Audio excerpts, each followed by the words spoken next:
আসসালামু আলাইকুম প্রিয় বন্ধুরা আজকের এই ভিডিওটি দেখার পর আপনারা নিশ্চয়ই অবাক হয়ে যাবেন, কারণ আজকের এই ভিডিওতে আমরা আপনাদের জন্য এমন একটা ছোট প্রাণী সম্পর্কে আলোচনা করব যা আপনাদের অনেক বিরক্ত করে থাকে। সেই ছোট প্রাণীটি হলো মশা।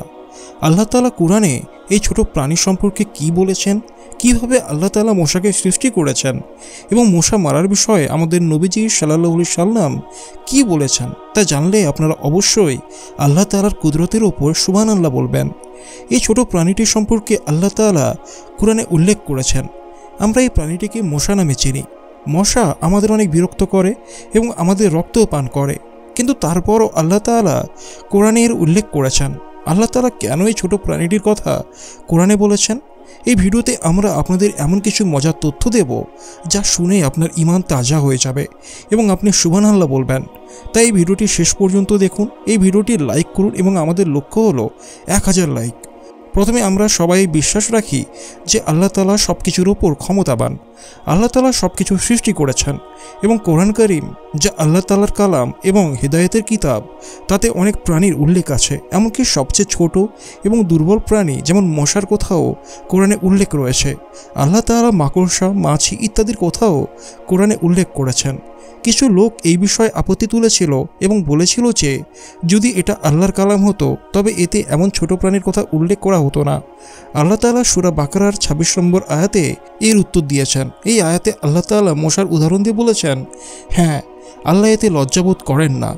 যারা সত্য গ্রহণ করে তারা এই উদাহরণ থেকে বুঝতে পারে যে এটা সত্য এবং আল্লাহর পক্ষ থেকে এসেছে, আর যারা মানতে চায় না তারা বলে যে এরকম উদাহরণ দিয়ে আল্লাহর কী সম্পর্ক। এই আয়াতের মাধ্যমে আল্লাহ তাআলা এটা প্রমাণ করেছেন যে তিনি কোনো কিছুর উদাহরণ দিতে লজ্জাবোধ করেন না।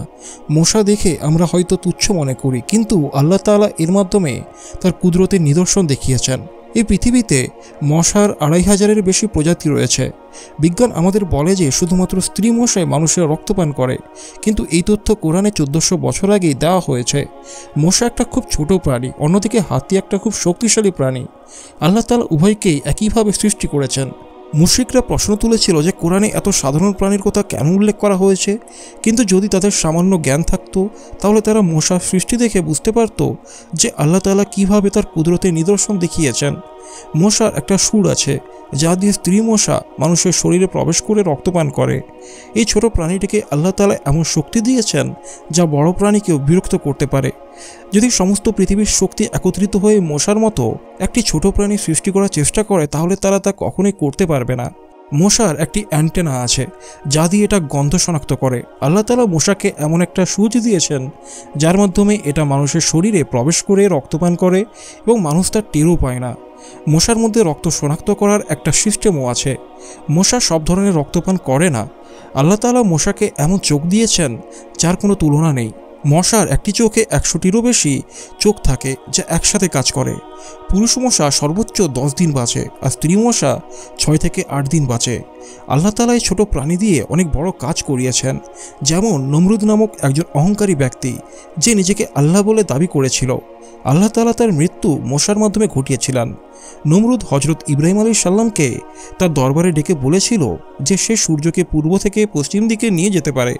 হযরত ইব্রাহিম আলাইহিস সালাম বললেন, আমার আল্লাহ তো তিনি যিনি সূর্যকে পশ্চিম থেকে পূর্ব দিকে নিয়ে যান। নমরুদ রেগে গিয়ে হযরত ইব্রাহিম আলাইহিস সালামকে আগুনে নিক্ষেপ করার নির্দেশ দিল।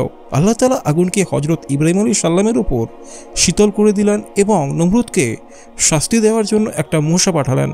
মশা নমরুদের কানে প্রবেশ করে তাকে এতটাই বিরক্ত করলো যে নমরুদ তার দরবারীদের বলল, আমার মাথায় কিছু মারো। শেষ পর্যন্ত দরবারীরা তার মাথায় আঘাত করলো এবং নমরুদ মারা গেল।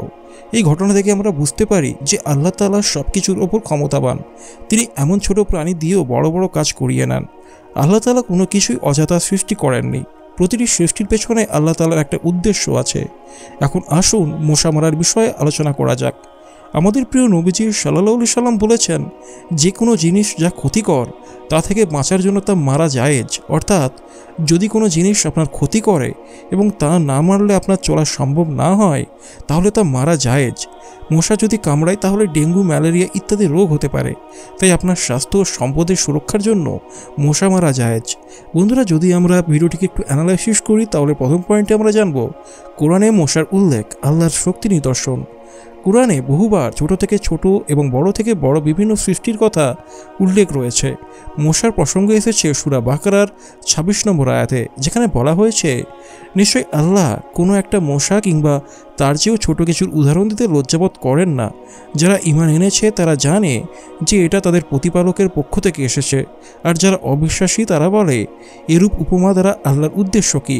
এভাবে আল্লাহ অনেককে বিভ্রান্ত করেন এবং অনেককে সৎপথে পরিচালিত করেন, কিন্তু তিনি একমাত্র পাপীদেরই বিপদগামী করে থাকেন।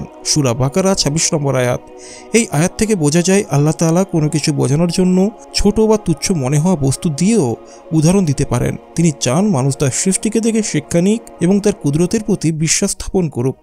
এর পরের পয়েন্ট হচ্ছে মশা ও আধুনিক বিজ্ঞান। আজকের বিজ্ঞানের আলোকে মশার যে বৈশিষ্ট্যগুলো তুলে ধরা হয়েছে তা ১৪০০ বছর আগেই কোরআনে ইঙ্গিত দেওয়া হয়েছিল। কিছু বৈজ্ঞানিক তথ্য বিশ্লেষণ করা যাক। বিশ্বে ২৫০০-এরও বেশি প্রজাতির মশা রয়েছে। আধুনিক গবেষণায় প্রমাণিত মশার প্রচুর প্রজাতি রয়েছে এবং তারা বিভিন্ন জলবায়ু ও পরিবেশে বেঁচে থাকতে সক্ষম।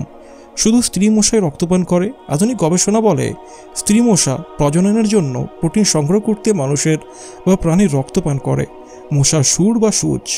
মশার মুখে একাধিক সূচ থাকে যা দিয়ে এটা ত্বক ভেদ করে রক্ত শোষণ করে এবং বিশেষ এনজাইম ব্যবহার করে যাতে ব্যথা অনুভূত না হয়। মশার চোখ। একটা মশার চোখে শতাধিক লেন্স থাকে যা তাকে একাধিক কোণ থেকে চারপাশ দেখতে সাহায্য করে। মশার অ্যান্টেনা। এটা মানুষের নিঃসৃত কার্বন ডাই অক্সাইড ও ঘামের গন্ধ শনাক্ত করতে পারে, যা তাকে শিকার খুঁজে দিতে সাহায্য করে। কোরআনে এইসব বৈশিষ্ট্যের ইঙ্গিত দেওয়া হয়েছে যা আধুনিক বিজ্ঞান আবিষ্কারের মাধ্যমে প্রমাণিত হয়েছে।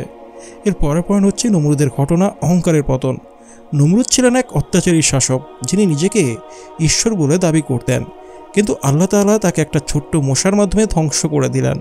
একটা ক্ষুদ্র প্রাণীর মাধ্যমে নমরুদের অহংকার চূর্ণ বিচূর্ণ হয়ে গেল। এই ঘটনা প্রমাণ করে যে আল্লাহর শক্তি অসীম, তিনি যে কোনো কিছুকে মাধ্যম হিসেবে ব্যবহার করতে পারেন। যারা অহংকার করে তারা ক্ষুদ্রতম জিনিসের মাধ্যমেও পরাজিত হতে পারে। আল্লাহর সৃষ্টি বড় হোক বা ছোট, সব কিছুর মধ্যেই তার পরিকল্পনা রয়েছে। এর পরের পয়েন্ট হচ্ছে ইসলাম ও মশা নিয়ন্ত্রণের বিধান। ইসলামে কোনো প্রাণীর হত্যা করা নিষিদ্ধ, যদি না সেটি ক্ষতিকারক হয়, তবে ক্ষতিকারক প্রাণী থেকে আত্মরক্ষা করা জায়েজ। হাদিস অনুযায়ী রাসূলুল্লাহ সাল্লাল্লাহু আলাইহি সাল্লাম বলেছেন, যা কিছু ক্ষতিকর তা সরিয়ে দেওয়া উচিত। এ থেকে বোঝা যায় মশার কারণে যদি রোগ ছড়ায় বা ক্ষতি হয় তাহলে তা দমন করা বা মারা বৈধ। শিক্ষা ও উপসংহার। এই আলোচনার মূল শিক্ষা হলো আল্লাহর সৃষ্টি ও কুদরত। ছোট থেকে ছোট প্রাণীর মধ্যেও আল্লাহর শক্তি নিদর্শন রয়েছে। বিজ্ঞানের সঙ্গে ইসলামের মিল। আধুনিক বিজ্ঞান যা প্রমাণ করেছে তার অনেক ইঙ্গিত কোরআনে আগে থেকেই ছিল। অহংকারের পরিণতি। নমরুদের ঘটনা থেকে বোঝা যায় অহংকার ও অবিশ্বাস মানুষকে ধ্বংসের পথে নিয়ে যায়। সুস্থতার জন্য ব্যবস্থা গ্রহণ। ইসলাম আমাদের শিক্ষা দেয় ক্ষতিকর বস্তু বা প্রাণী থেকে রক্ষা পাওয়ার ব্যবস্থা করা উচিত। এবং শেষে এই আলোচনাকে আমরা সুবহানাল্লাহ বলে আল্লাহর অসীম কুদরতের প্রতি কৃতজ্ঞতা প্রকাশ করেই শেষ করতে পারি। তো বন্ধুরা, এই ছিল ভিডিওটি ভালো লাগলে অবশ্যই একটি লাইক করবেন, আর চ্যানেলে যদি নতুন হয়ে থাকেন তাহলে অবশ্যই চ্যানেলটিকে সাবস্ক্রাইব করে বেল আইকন প্রেস করবেন। তো চলুন, দেখাবে পরের ভিডিওতে। আসসালামু আলাইকুম।